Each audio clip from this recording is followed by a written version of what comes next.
سلامونه لیدونکو د نن ورځې تازه او مهمو خبرونو ته ښه راغلی. د ملګرو ملتونو دفتر یوناما د ایران په سرحد د افغان کډوالو د مبینه وژلو په اړه د پلټنو غوښتنه کړې ده.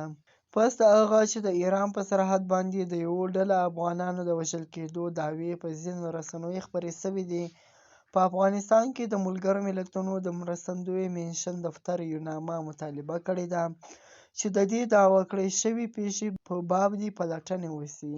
یوناما د زیارت پنجشنبې په ورځ یو بیان جاري کړی دی او پکې ویلي دي د اکتوبر له 14مې څخه تر 15مې نیټې پورې د ایران د سیستان ولایت سرباز ولسوالۍ د ګلګام په سرحدي سیمه کې د یوې پیښې په اړه خپله ژوره اندېښنه څرګنده کړې ده چې د ادعاوو له مخې د افغان مهاجرینو پر یوې لویې ډلې ډزې شوي دي چې په پایله کې افغان مهاجرینو ته مرګ ژوبله اوښتې ده. یوناما په خپل بیان کې زیاته کړې ده چې د دغې پیښې په اړه د بشپړو او شفافو څېړنو غوښتنه کوي. د ملګرو ملتونو میشن په ټولو اړخونو غږ کړی ده چې د کډوالو مهاجرینو او پناه غوښتونکو حقونه د نړیوالو قوانینو تر مخه خوندي کړي.